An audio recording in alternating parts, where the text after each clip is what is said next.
Hey, this is San Francisco comedian Austin Carr, host and producer of Talking After Sets and the Tell Me Something Good podcast. I just had an interview with Keith Andrew, and I got to say he's doing great things.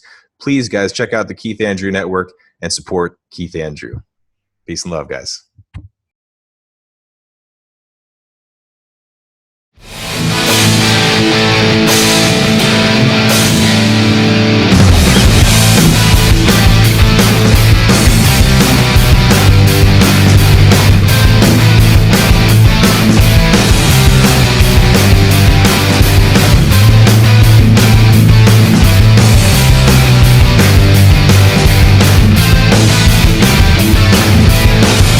Ladies and gentlemen, welcome to the Keith Andrew Network. I'm here with Austin Carr. I just want to say thank you for being a guest on my talk show. Absolutely, Keith. Thanks for having me. No, the honor's all mine. For people who want to know what my talk show is about, the whole point of my talk show is to show people that even with having a learning disability, I can still amount to something. And at the same time, I'm able to turn myself into an example for people out there dealing with any types of learning disabilities or disabilities to never give up and prove people wrong. Prove to them that labels do not dictate who you are and who you're going to be. And to prove to them it can stem out to something. So hashtag break the labels. And as I said before in my episodes, I interviewed people with and without disabilities. So if you would like to be a guest on the show and you happen to not to have a personal disability or any types of disabilities, you're more than welcome. You know, it's funny because I actually wanted some wrestlers on the show, and they're like, "Oh, it's great. You know, you're here to have a talk show about disabilities." I was like, "Yeah. Do you want to be a guest on my show?" I was like, "Well, I don't have a learning disability." They're like, what are you trying to say? Yeah, pretty much. I can get to the Gothic people in a couple minutes about that one. But I approached Amy DeMond. Amy DeMond's also known as Lita. And I was like, "Oh, I'm a big fan of yours. I waited a long time to meet you. I would have, by the way, liked to invite you to be on my show." Huh. Isn't your show about just disabilities and learning disabilities? Okay, yes. I'm turning myself into an example to show you, look at what I'm able to accomplish. You don't have to have a disability to be. Yeah, they don't get that it's not about them. They don't seem to get the concept. I pretty much saying I'm like the poster child. Yeah, but pretty much. I'm like the poster child saying if I can do it, you can do it too. And they're like, well, why do you want me on the show if I don't have disabilities? You're missing the point. By having you, for an example, by having you on the show, you're standing with me and you're supporting the message. It doesn't matter if you have learning disabilities or not, but you're standing with me and you're helping me better myself and overcome my obstacles and my disabilities. By doing that, I'm turning myself into an inspiration for people out there who are suffering from any types of disabilities, saying and giving people encouragement. So you see, it's a quick quote thing. It isn't, all black and white. Yeah. Are you a wrestling fan? Yes, I am. I've never seen wrestling, but I've been told that I look like Val Venus. Do you know who that is? Yes. I don't see the resemblance, to be honest. I looked him up. I don't get it either, but I got it at an open mic once. I guess he was a wrestler turned porn star. So maybe there's some, I don't know. Maybe there's a compliment hidden in there. I'm just not getting it. Hey, never say never, right? But the question I was going to ask you about, go back to the comment I made about the Gothic people. Uh-huh. I have actors, actresses, models, CEOs, professional wrestlers, people with disabilities, people without disabilities. I pretty much interview everyone. White, black, Spanish, and all of that fun stuff. Mm-hmm. And I was like, I do like Gothic girls. And I was like, why not have some on the show? Just to cover my bases and say, why don't you, have this certain group on, but you don't have that certain group on? And every time I come across with people with I Well, the guess Gothic demographic is not very social to begin with, so I guess getting them on a talk show would be difficult. true. And all of them always say to me, it's like when I send them the message like I did to you, they're Hmm. like, "How do you know I have a disability?" It's like, what the hell are you talking about? I was referring to myself. Okay, if you happen to have a disability, They're great. self-identifying. I know a lot of them like to jump down my throat about that, but let's have some fun with this. You So know, you're into the goth girls? Is that where you're trying to get them on? I used to be, yeah, but now I like a woman who has a skin tone, not someone who glows in the dark. Yeah. Yeah, all you need is one of those black lights, and there you go. You have something about you got a human nightstick, glow stick. Yeah. Yeah, those goth girls, you might scare yourself thinking they're an apparition floating across the room, looking like a pale ghost in the night. Pretty And a much. lot of them are a little depressed, so they might well, that's a dark joke. Hey, a beautiful woman's a beautiful woman, right? Yeah, absolutely. But the one thing that caught my interest is you are a stand-up comedian. How many years have you been a stand-up comedian, and what were some of your greatest performances? Well, I don't know if any of my performances can be labeled as great, but I've been doing stand up for about 2 years. So still in the opening laps of the marathon or the race, the rat Now, race.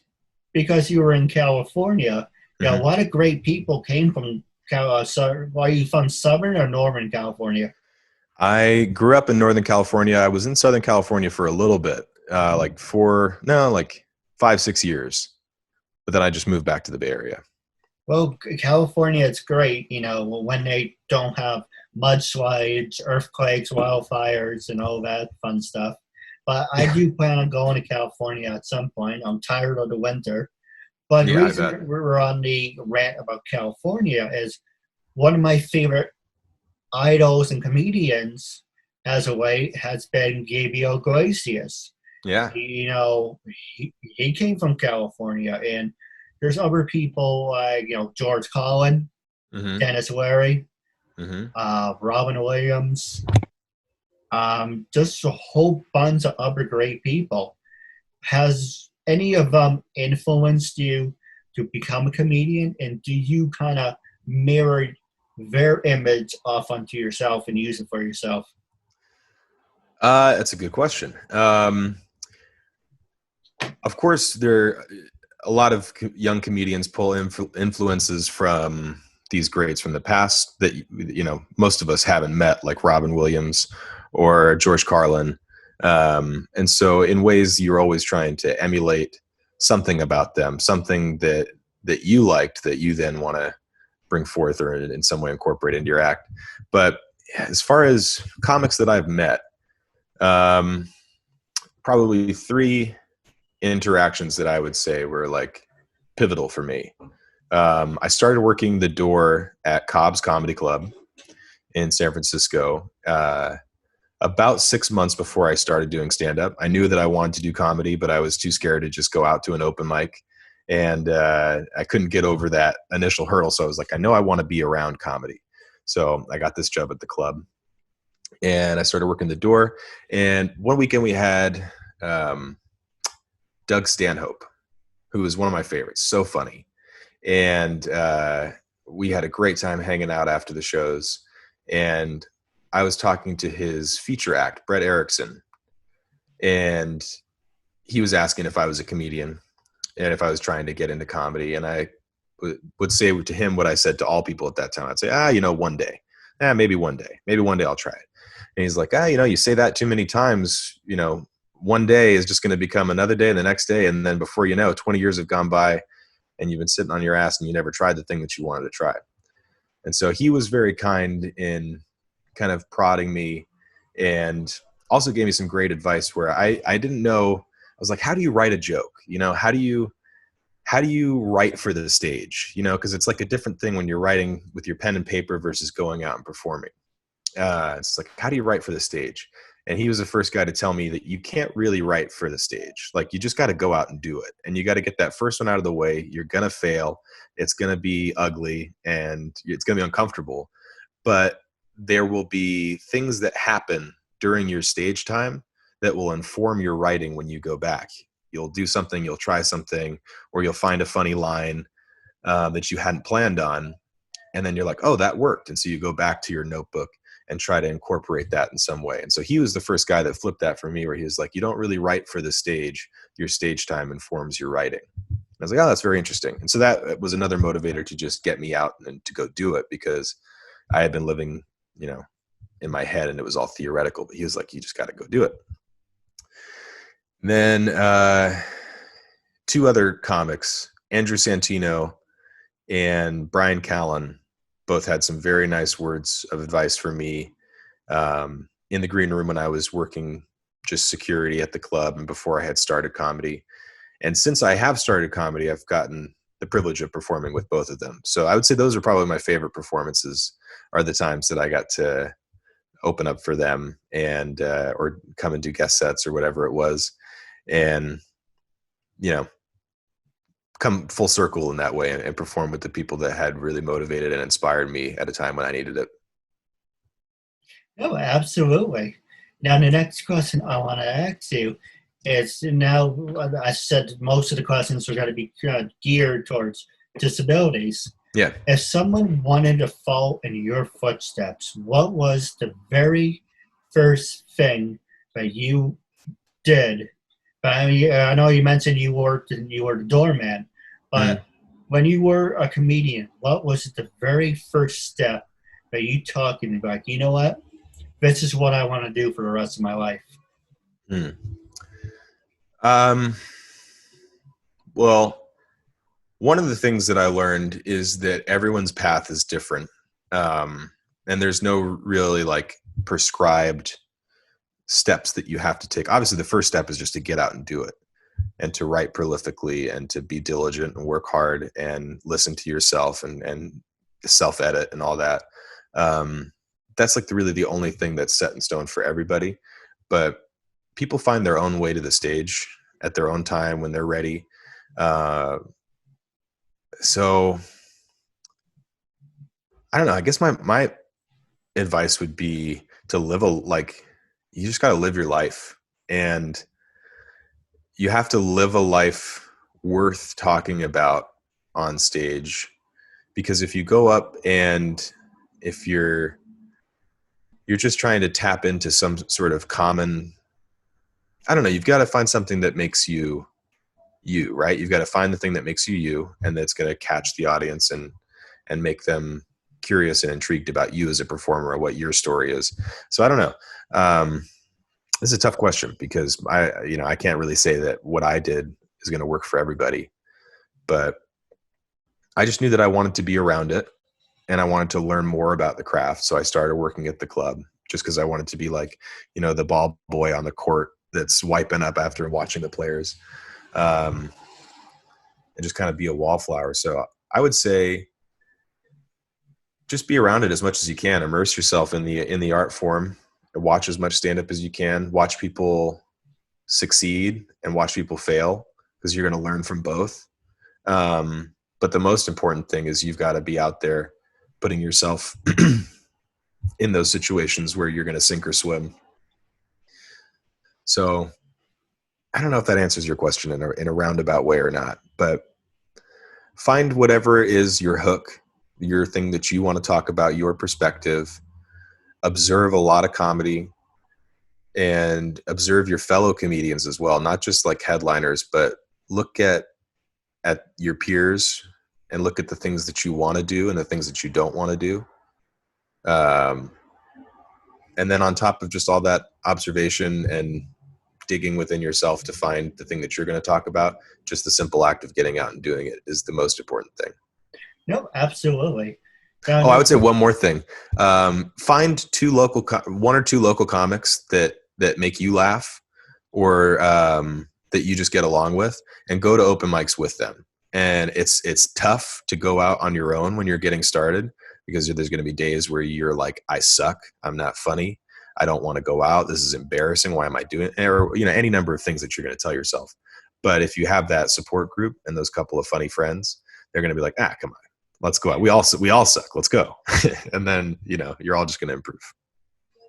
No, absolutely. So pretty much, and that's one thing I kind of regret doing in the very beginning was I actually jumped right into doing my talk show and just throwing shit against the wall, seeing what sticks. Yep. What I should have done from the very beginning was make a fan page. Make a fan page and say, this is my mission statement. This is what I'm doing. Focus on that for at least 6 months to almost a year. And once you get that first 1,000, then you do your first episode. And then you grow. You may have to make a platform, then you can go up. You can't just make a stack of cards and decide at the very last minute, Sure. Oh, maybe I should have done a platform on the bottom. But the question I want to ask you is what I want to say, trying to find a good word for you. Yeah. So when you first started, as you mentioned, you were the doorman. Then you did open mic. But when was it in your life where you got to the point of saying, you have to do something to give yourself a makeover? Was it you're using social media? Or was it Facebook, Twitter, Instagram? What was the very first thing you had to use to give you your first gig? Say, now you have your first gig. Well, when did someone flip a switch and say, you know what, I'm happy doing what I'm doing? Well, I guess my answer would be, I'm trying to answer this question appropriately.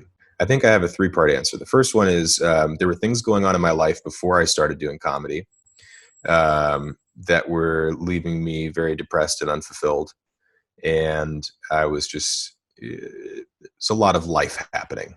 And I was in a dark place. And so I was like, I need something to drive me. And so that's what drove me to comedy, is I started to look at the things that really made me happy, the things that I felt most useful doing. And I always felt some sort of like peace when I was making other people laugh, whether it was my friends, my family, whatever it was, it always had that reaction with me where I was like, okay, this makes me feel good. It makes them feel good.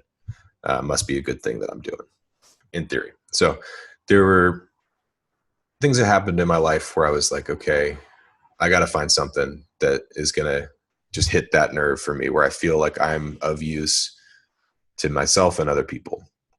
So that's what made the decision where I was like, okay, I need to change my life and find that thing. A lot of comics have this sort of epiphany moment of the first time that you go on stage, it clicks and you're like, okay, this is for me. This is what I'm supposed to be doing. And I had that same moment. My first set wasn't very memorable or successful. I got a couple of chuckles, and I think I got people to shut up and listen, and that might have been my biggest victory. But just in that act of getting up and doing it, I was like, yeah, this is for me. This is what I got to do. Nothing had felt that right before. And then my third part of the answer is, how did it transition from, working the door, going to open mics, to getting gigs? You talked a little bit about social media, and it was twofold. The biggest thing with comedy, a lot of it is momentum based and word of mouth. And it's kind of like a meritocracy, where if you're going out and doing well, the community will, have a little buzz about you. Someone sees you at this mic, have a good set, and they're like, oh, this guy's pretty funny. And so then eventually when someone's putting on a show, they'll be like, oh, well, I heard Keith is really funny. We should get him on our show. And so you get a little bit of reputation through word of mouth, but also it is with there is a social media aspect to it with everything nowadays. You've got to show that for me, I didn't post a lot, because there are a lot of people that will have thousands of posts on their account. And I don't want to flood anybody's timeline with, my life and what I'm doing. But what I did do is a lot of Instagram stories and things like that, to show kind of like if I was going out and hitting 3 mics, I would try to, do a little snippet of me and my buddies heading to each mic, or take a picture of a cool wall mural, or I don't know, just in some way chronicling my journey or whatever you want to call it, and trying to engage the people in my social circle and my community, and show them what I was doing, and to make them feel, I guess, a part of it too, and like they were on the ride with me. No, absolutely. Now, the next question I want to ask you is, what motivates you, or what motivated you to become a comedian compared to anything else that you were working on at the time? Sure. Well, I think I started to touch on that with the last answer. The thing that motivated me about comedy is I'm an only child. So it was just me and my 2 parents, and we got along pretty well. But there's every parent, every people fight, people argue, and so anytime there was like an argument in the house, I always felt like the pressure would fall on me to be the comedic relief, and so I would have to come in and say something funny, and then all of a sudden, where my parents were fighting, they'd now be chuckling and being like, "Oh, this kid," and I don't know. There's just always that, like, I love the moment of peace that comes after a laugh. There's all this tension, and then you say something funny and it dissipates, and everyone just has that breath where they're like, after they laugh, and everything's okay and everything's at peace. And I love that. And I'm constantly chasing that space. I like to live in that space where the tension is alleviated and people are just enjoying themselves. So that was a big motivator for me, is that, well, after all this stuff happened in my life and I was at a low point, I was like, I want my life to be about that feeling and that space, and giving people that feeling and giving people that peace, but also giving it to myself. Because I was, unhappy, and I wanted to find that happiness by making other people happy. No, absolutely. And, whenever, I agree with you, whenever there is like a tight situation, you always have to make a joke trying to relieve the situation. It's kind of like when out a big fart. Yeah, exactly. And then your stomach doesn't hurt anymore, and you're laughing, and your girlfriend might not appreciate it, but hey. No, absolutely.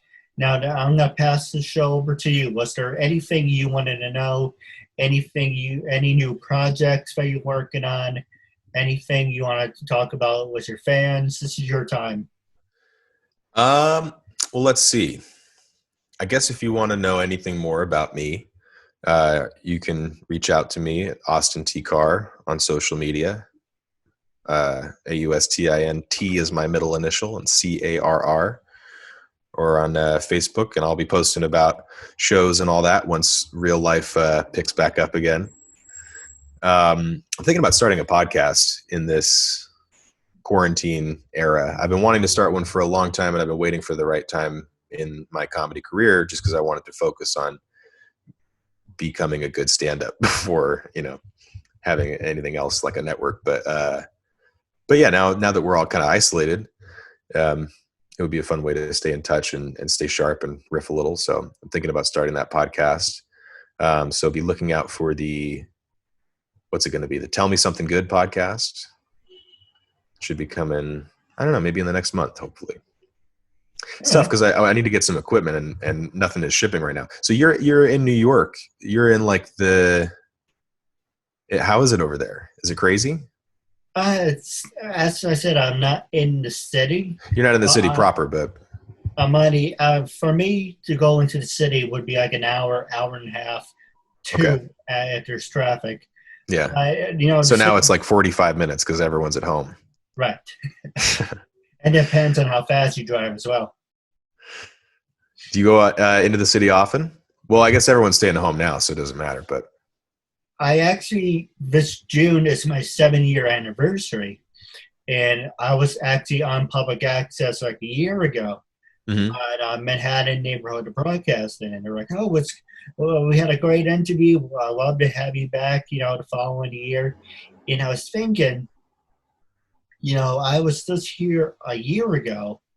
Why not give it some more time? But I was thinking about going back to the city anyway, because there's so many other things I wanted to do. I wanted to get on radio. I wanted to get myself out there more. Yeah. Yet then the shit hit the fan, and I'm like, kind of like, okay, guess I have to put things on hold. I was supposed to have my 7-year anniversary party, but it's just a work in progress. Yeah. I love New York. I've only ever been there once. Last year I was in the DC Comedy Festival, and so I was like, I'm never going to be this close to New York again. Who knows? So hopped over and was able to get on a couple shows in New York. It just was such a beautiful city. Seemed like a really fun comedy community too. You could get away with a little more than San Francisco. It's true. Now, wrapping up on our show, I do have a couple questions for you off the air. But when I first approached you to be a guest on my talk show, what was your honest first reaction when you first got the email?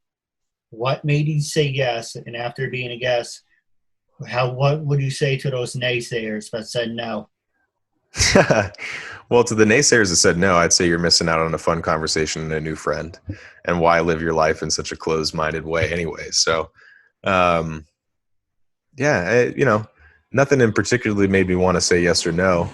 I like talking to people, and I'm going to give anybody the benefit of the doubt. And with comedy too, you get a lot of random messages on Facebook. So I don't answer all of them, but then sometimes they lead to like fun gigs and you never know. And so, I don't know. You seemed very nice and genuine, and I didn't have anything to make me not want to. So why not? No, I appreciate it. Now, how can people follow you on social media? Are you on Twitter? I know you're on Instagram. Yeah, I am. I use Instagram and Facebook mostly for my comedy marketing or networking. I have a Twitter. I haven't used it, but I've been told that I need to utilize that as a tool for announcing. So when I'm back doing stand-up and pushing show dates and all that, I'll probably get back on Twitter and figure all that out. But Austin, Austin, T is my middle initial, and then Carr. So Austin T. Carr on all the socials. I've got a clip on YouTube from when I was about 8 months into comedy. It's not that great, but it's fun. And I do run a very fun live show that I miss dearly. It's called Talking After Sets. And it's a combination of a stand-up showcase and like a live talk show, kind of like Johnny Carson giving the comedians the couch and having them over. Everyone on the show will perform their stand-up and then join a panel on stage, and we all riff and talk together, and I interview them a little bit as well.